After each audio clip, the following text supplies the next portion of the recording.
Hola, buenas tardes.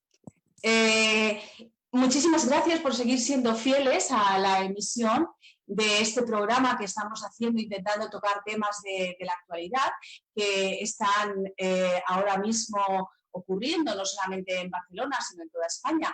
Tenemos hoy aquí a el representante, el presidente de la Asociación de Víctimas del Terrorismo de aquí de Barcelona, de Cataluña.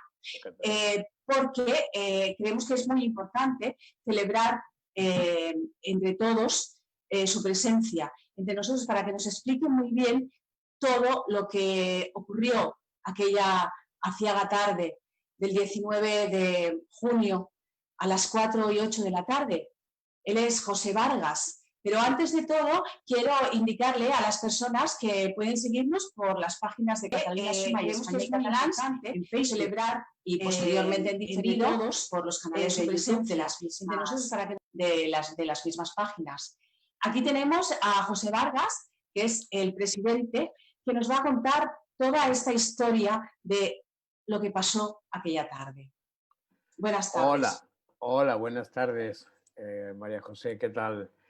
Bueno, yo os puedo explicar, pero muy sucintamente, porque es que si no, no tendríamos tiempo para explicar todo lo que aquella tarde, aquella desgraciada tarde del 19 de junio a las 4:08 pudimos soportar y pudimos vivir en aquel infierno de aquel brutal atentado de ETA en los almacenes Hipercor. Aquella tarde fuimos a comprar, como hacíamos muchos viernes por la tarde, fui con mi mujer y mi hijo pequeño y a las 3:30 entramos en el parking del Hipercor y subimos arriba a la planta de alimentación, que es la que está justo encima del parking. Bueno, pues allí nos dispusimos a comprar. Al crío que tenía 2 años lo puse dentro del carro. Mi mujer iba conmigo, íbamos los dos juntos, comprando, haciendo las compras de la lista que ella llevaba. Y cuando íbamos por el pasillo central del Hipercor hacia digamos, el mostrador de carnicería, a las 4:08 se produjo aquella brutal explosión del coche bomba que teníamos debajo. Aquello se convirtió en fracciones de segundo en un infierno. Allí se nos vino toda una masa de fuego por encima. Bueno, pues a partir de ahí aquello se oscureció todo. No sabíamos exactamente cómo estábamos, si estábamos vivos, estábamos muertos, estábamos en el más allá, porque no, en ese momento se paró el tiempo y se paró la percepción de lo que éramos en esos precisos momentos. Allí lo único que se veía era el resplandor del fuego y lo único que pudimos contemplar y oír fueron los gritos de auxilio y de socorro de las personas que se encontraban en aquel instante dentro de los almacenes. Al lado nuestro había una chica que ella sí que ardió de arriba abajo, con una cabellera muy profunda, muy grande y ardiendo como si fuera una antorcha. Y iba con la madre, a la madre la onda expansiva la desplazó no sabemos dónde. Y lo único que piensa en ese momento es que a tu hijo, a tu mujer no le haya pasado nada. Y bueno, como no sabes, porque no veíamos nada, porque estábamos a oscuras, qué era lo que podían tener, lo único que a mi crío que llevaba todo el pecho en negro, pensé que la explosión lo había reventado, pero no fue así, porque lo que el crío se estaba comiendo en ese momento era un bollicao y se deshizo el bollicao y que manchó todo el pecho del crío fue el chocolate del bollicao y por eso se le veía negro. Bueno, pues toda una odisea fue el salir de allí, buscando, arrastrando además de esta chica, que tampoco quería salir porque quería volver hacia atrás para buscar a la madre, pero claro, ¿dónde la buscaba si todas las estanterías se nos vinieron encima? Las placas del techo nos caían encima también, teníamos que ir a rastra porque si no, las placas del techo cuando caían nos podían cortar la cabeza, porque son metálicas. Y, en fin, y ante esa situación, lo único que piensas es salir, el instinto de supervivencia, salir de ese infierno. ¿Cuánto tiempo estuvimos? No lo sé. esa es una percepción del tiempo que no la tengo presente, ni tampoco calculé cuánto tiempo podíamos haber estado allá abajo hasta que pudimos salir. Yo empecé a pensar que por dónde podríamos salir de aquel infierno. Me acordé que había una escalera de obra que salía a la parte de arriba y todo mi empeño fue buscar esa salida. La encontré y por allí pudimos salir a la planta de encima, de alimentación, pudimos salir los 4. Mi mujer, la chica con la que íbamos arrastrando, mi hijo que lo llevaba yo en brazo y yo. Pudimos salir hasta allí y entonces ahí ya pierdo la noción porque ahí ya me pierdo el conocimiento y cuando lo vuelvo a obtener otra vez ya estoy fuera en una plaza que hay entre los dos almacenes que había de Hipercor y del Corte Inglés y nos habían sacado los Mossos de Escuadra que en ese momento pasaban por la avenida Meridiana que iban hacia la Costa Brava para hacer vigilancia. Y eso es lo que tuvimos herida, a mi mujer se le rompieron los tímpanos, a mi hijo afortunadamente no le pasó nada porque cuando la explosión yo me eché encima de él y bueno, eso es lo que sucintamente yo os puedo explicar así muy resumido de lo que pasó y de lo que pudimos sentir en aquel momento dentro de los almacenes hasta que podemos salir de arriba. Es increíble lo que me estás contando, José. Sé que ese día, es que no sé, esto no se puede contar. Como tú bien has dicho, en esos momentos el tiempo no existe, el tiempo se hace eterno. Sí. Y todo lo que, de hecho, parece que estamos leyendo una novela. Creo que podrías escribir, lo narras con tal sentimiento y tanto detalle que podrías escribir realmente esa novela. Se podría escribir, lo que pasa es que yo no soy escritor, ¿no? Tendría que, necesitaría...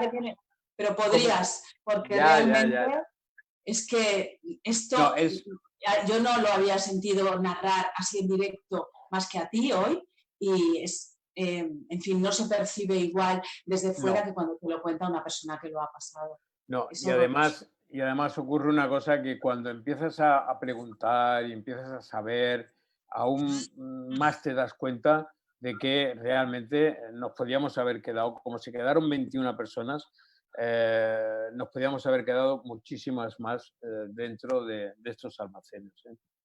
Qué horror. Bueno, y a partir de este momento que sucede todo eso, ¿cómo habéis sido tratadas las víctimas? ¿Cómo os habéis sentido? ¿Bien tratadas? ¿Atendidas? ¿Cómo ha ido? Bueno, mira, yo te puedo decir que las víctimas nunca hemos sido bien tratadas.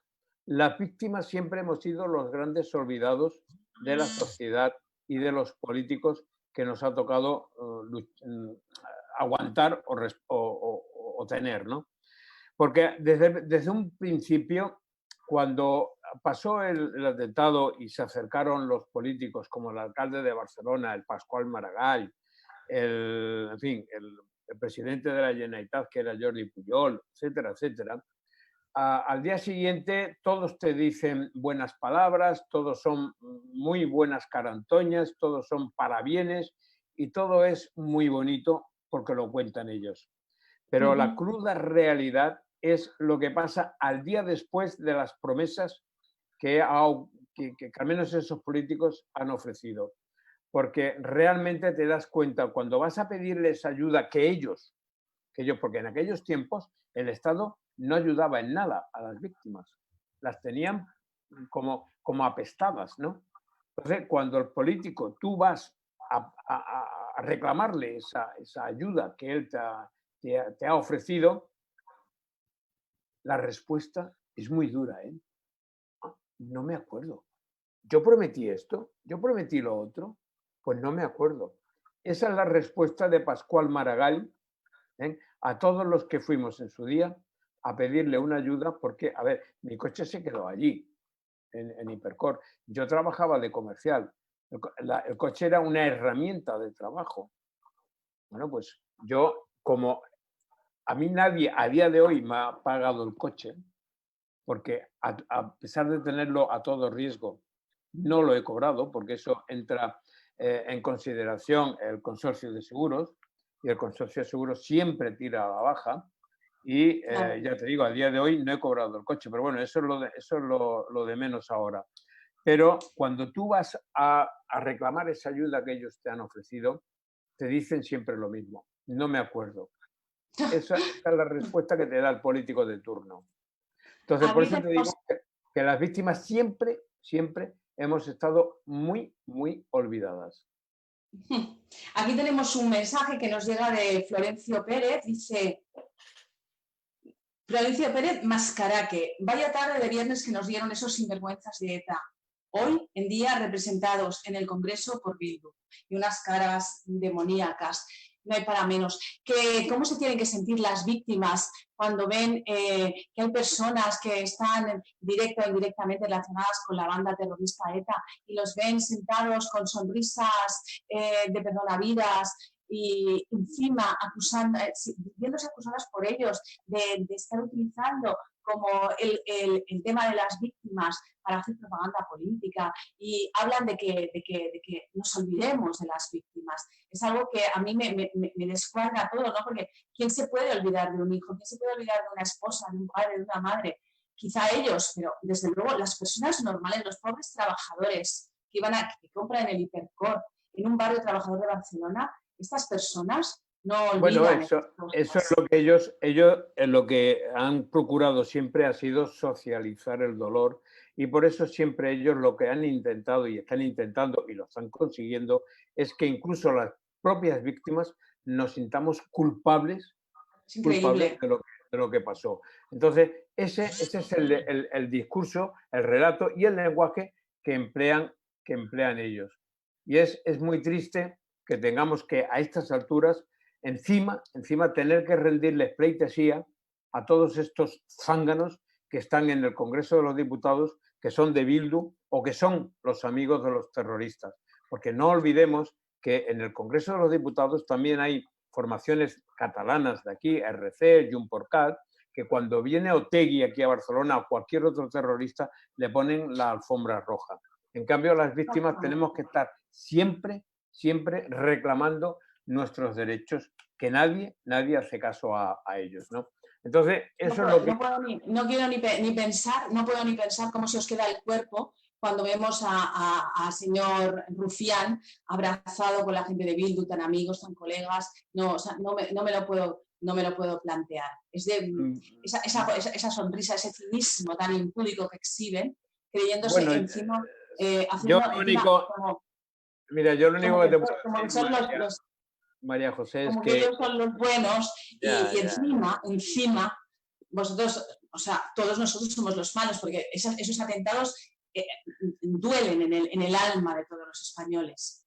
mira, yo te puedo decir una cosa, es que estos ruines e indignos y miserables de rufianes, y ahí meto en ese saco a todos los que como rufián piensa y hablan, yo te puedo poner una anécdota de que, por ejemplo, no olvidemos el atentado de Vic, ¿no? Que allí murieron 5 niños y 5 No, adultos no lo olvidamos. en un atentado de ETA también.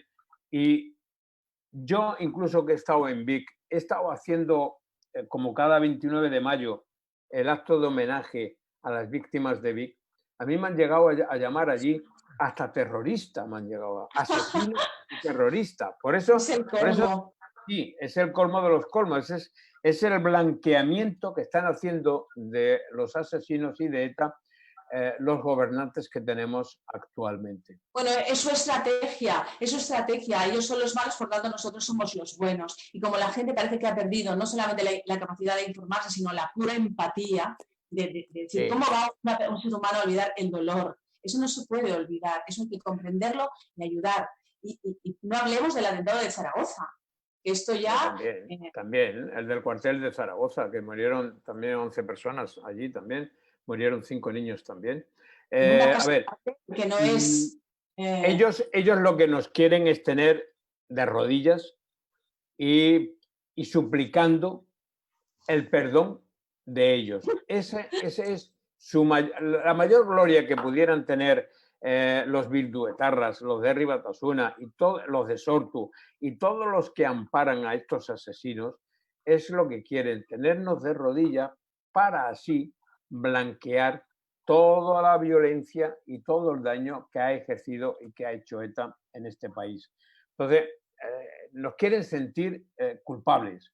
Incluso nos dicen que somos unos fachas, que somos unos racistas, que somos unos machistas. Ese es el discurso que ellos tienen para que tú, de alguna manera, te sientas culpable, porque así ellos podrán lavar la imagen de los asesinos de ETA. Sí, Mira, señor, ni más ni menos. Esto es maltrato de catecismo, victimización, culpabilización de la víctima, es tan simple. Lo que pasa es que yo no sé lo que pasa en las mentes de los españoles actualmente, que ya ni se informan, han perdido de tal manera la fe en los políticos que yo creo que ya no juzgan, ya no utilizan su cerebro para darse cuenta, ni su corazón tampoco, que es peor. Yo también quisiera preguntar, no sé quién lo puede contestar, qué está pasando en la sociedad española para que tengamos a unos asesinos o a unos agitadores, a unos que aplauden todo lo que ETA ha estado haciendo, como son los indultos que tenemos ahora en el Congreso. No sé qué está pasando en la sociedad española para que podamos pensar o podamos votar a gente de esta calaña, a gente que están en el Parlamento, en el Congreso de los Diputados, ejerciendo, pues eso, el blanqueamiento de ETA. Te lo digo yo, esto se llama ingeniería social y se valen de todos los medios que tienen a su alcance, sobre todo los medios de comunicación, el adoctrinamiento en las escuelas, lo usan todo, porque ellos realmente es un proyecto en el que ellos están ahí pues un gran negocio, ¿no? De alguna manera. Y bueno, pues esto es lo que hay, porque también es raro que en la región más rica de España se funde una banda terrorista que lo único que reivindica son presupuestos absolutamente etnorraciales y supremacistas. Esto no hay quien se lo coma, porque no... Mira, y utilizando métodos de una crueldad. Tenemos aquí una persona en las redes que dice: San José, yo soy madrileño, muy vinculado a Cataluña, hablo catalán desde mi infancia, amo vuestras costumbres y no entiendo a los independentistas. ¿Por qué desprecian España? Están influenciados por la oligarquía catalana poderosa económicamente y que nunca favorecerá a la clase media. De apoyo total a los catalanes de bien. Bueno, esto nos llena de energía porque parece como que en Cataluña no pasa nada y en Cataluña pasan muchas cosas. También sí, pero mira, yo te puedo decir que aquí en Cataluña tenemos también un gran defecto, porque aquí estamos blanqueando también a la banda terrorista que pululó aquí en Cataluña, como fue Época y después Terra Lliure, ¿no? Entonces, aquí, cuando Carlos Sastre, que es el asesino de Bultó y de Viola y su mujer Montserrat, que se le trata como al gran estadista o al gran político o a Bentanach, que también se le está tratando y se le pone la alfombra roja y lo presentan como los grandes valedores del país de Cataluña, pues entonces esto te da una idea de la sociedad enfermiza que tenemos aquí en Cataluña. Sin hablar del resto de España, pero eso te da una idea de la enfermedad mental que hay aquí en Cataluña. Pues no sí, algo así podría ser. En este sector de la sociedad que procede así. Mira, aquí hemos tenido, desgraciadamente en Cataluña, hemos tenido 53 bandas de terroristas. Las más sangrientas, ETA, el FRAP, el Grapo y que incluso... fíjate tú hasta dónde llega la mentalidad de estos asesinos que en Sabadell, por ejemplo, van a un guardia urbano a quitarle la pistola para pegarle un tiro. Pero eso, y en cambio a esta gente del Grapo, pues bueno, los tienen como los grandes valedores de la democracia también en este país. ¿Pero esto qué es? Este guardia urbano de Sabadell, Juan Bisbal, Vilardell, pues fíjate qué daño le podría estar haciendo a estos asesinos cuando van, le quitan la pistola y le pegan un tiro. Hombre, y que encima tengamos que estar rindiéndole pleitesía a estos asesinos, eso ya Pues sí, clama al eso es cielo. lo que... Clama al Eso es cielo. lo que... El FRAP, tenemos a Pablo Iglesias, que es el hijo de un terrorista. Dice, es que no digas porque te va a poner una querella. No, a ver. Sí, José, tenemos una colección de personajes en el cartel político que es impresionante. Pero yo quería referirme sobre todo a uno de los personajes más importantes de aquí de Barcelona, que es la alcaldesa Ada Colau, que no ha tenido, digamos, la elegancia, o no sé cómo llamarlo, porque empatía, me parece que no, tampoco. Empatía con las víctimas ninguna. ¿Qué ha ocurrido? Que no fue. El otro día hicimos un acto en el monumento a todas las víctimas y no se presentó. Mira, yo te digo una cosa, en 33 años que ha pasado del atentado de Hipercor, la alcaldesa de Barcelona ha ido una vez solo a un acto del atentado de Hipercor. ¿Por qué? Porque fue cuando se cumplieron los 30 años, porque estaba el Lehendakari del País Vasco, estaba el Puigdemont. El Puigdemont. Había 3 ministros del gobierno de España. Había muchas autoridades. Y claro, ella no podía ser menos y tenía que estar también. Pero solamente para eso, para hacerse la foto. Porque la alcaldesa Colau que tenemos, desgraciadamente, como alcaldesa aquí en Barcelona, tiene mucha más empatía por los asesinos que por sus víctimas. Desgraciadamente es así. Es lo mismo que Pedro Sánchez ahora, el presidente del gobierno, que se da el piquito con los de Bildu, con los terroristas. Porque incluso, mira, te cuento una anécdota. Ayer, sin ir más lejos, el padre de Diego Salvá, un guardia civil que ETA mató en Calviá, en Palma de Mallorca, junto con su compañero Carlos Tejada, ayer él está de diputado por Vox en el Congreso. Ayer fue al estrado, a la tribuna, y hizo un recuerdo de su hijo que había matado a ETA. Bueno, todos los parlamentarios aplaudieron, excepto los de Esquerra, los del Junts per Cat, Junts per el Fricandó, los de el PSOE y los de Podemos. Es una poca vergüenza y una indignidad que diputados del PSOE estén en los asientos sin ni siquiera aplaudir. ¿No se les cae la cara de vergüenza a todos estos diputados? No aplaudir un acto como este, con unas palabras de un padre que ha perdido a un hijo. Eso es de tener muy poca hombría, ser unos cobardes, unos indecentes y unos miserables.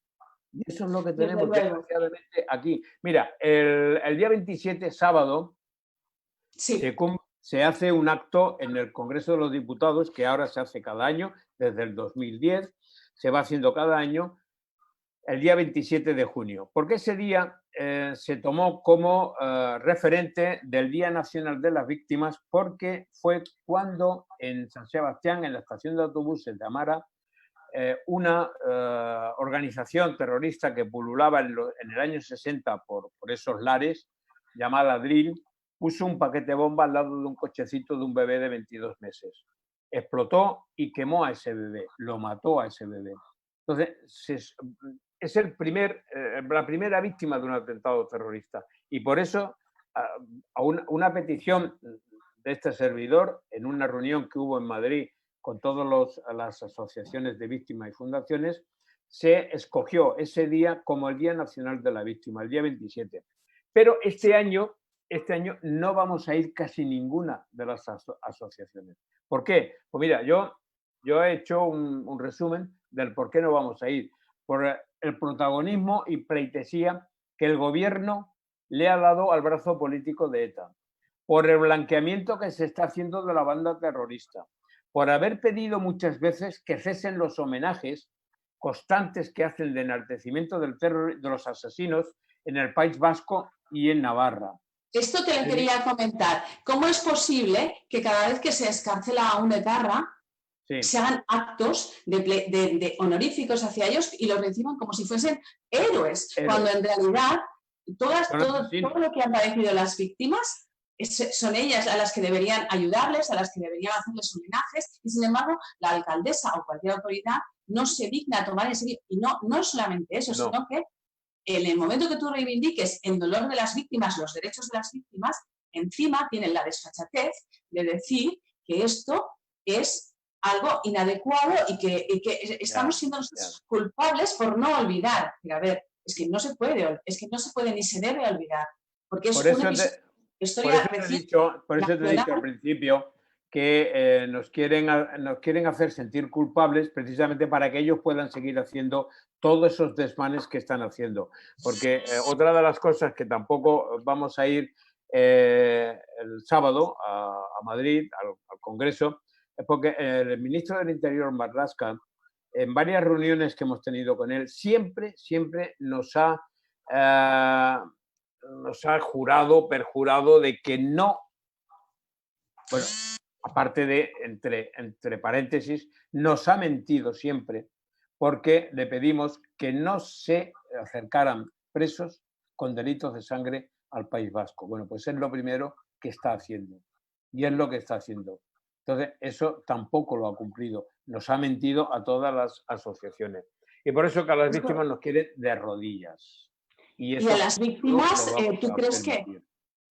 ¿Cómo ves tú la atención que han recibido las víctimas, tanto física como psicológicamente, todos los traumas que han podido devenir después del atentado? Mira, toda esa problemática en cuanto a psicólogos y en cuanto a ayudas e indemnizaciones vinieron a partir del año 2000, cuando se aprobó en el Congreso de los Diputados la primera ley de ayuda a las víctimas del terrorismo. Pero fue una ley que quedó muy corta, una ley que quedó muy desfasada. En el año 2011 fue cuando hicimos una segunda ley, que yo incluso estuve en el Congreso como ponente de esa ley, para, ¿cómo te diría?, de mejora de la anterior ley del año 1999-2000. Entonces, a partir de entonces, casi de 2011, es cuando la víctima hemos tenido ayudas por parte del gobierno y ayudas psicológicas, porque en esa nueva ley que se aprobó en septiembre del 2011 hay una partida en la que las víctimas tienen una asignación anual para ayuda psicológica, para que tú no te tengas que pagar el psicólogo, sino que sea la propia administración la que te atienda y corra con esos gastos de los psicólogos. Porque hasta ahora, hasta ese año, todos los psicólogos que han necesitado las víctimas los han tenido que pagar las propias víctimas de su bolsillo. Menos mal que las asociaciones, esta asociación, la Asociación Catalana de Víctimas, cuando se crea en el 2003, lo primero que tuvo fue un servicio jurídico y un servicio de atención psicológica, en el que atendíamos tanto a través de la justicia y también a través de los psicólogos, gratuitamente a todos nuestros asociados. Entonces, digamos que hasta esas fechas, hasta entonces, las víctimas estaban completamente abandonadas, de todo, y por parte de los gobiernos. José, ha sido interesantísimo, ha sido una tarde estupenda hablando contigo de toda esta problemática. Estaríamos horas y horas hablando, y realmente plantéate muy seriamente lo de escribir, aunque sea un pequeño relato, porque tienes dotes de escritor de la manera que lo has narrado, y para que llegue a todo el mundo de verdad, a su corazón, no solo a su mente, sino al corazón. Yo también le tengo que decir a la sociedad que las víctimas nunca nos vamos a poner de rodillas ante ETA ni sus acólitos, ni tampoco ante los gobiernos que vitorean a los asesinos, a los que se juntan con ellos para pactar. Y por eso nos quieren temerosos, suplicantes, y quieren que incluso nosotros mismos reconozcamos, porque ellos lo dicen, que somos racistas, fascistas y que encima no queremos, como muchas veces oigo, no queremos la paz, ¿no? ¿No crees que están, desde tu punto de vista, no crees que están un poco yendo a minar encima la autoestima de las víctimas? Sí. Victimizándolos de nuevo. Y lo más grave de esto es que, aparte de que lo están haciendo los terroristas y sus acólitos, con la ayuda del gobierno, que tendría que velar para que eso no sucediera. Pero desgraciadamente no lo estamos consiguiendo. Desgraciadamente parece que tienen sus presupuestos políticos, sus deseos de permanecer en el poder muy por encima de los mínimos derechos humanos, de comprensión. Mira, yo te puedo poner un ejemplo, una anécdota o una curiosidad.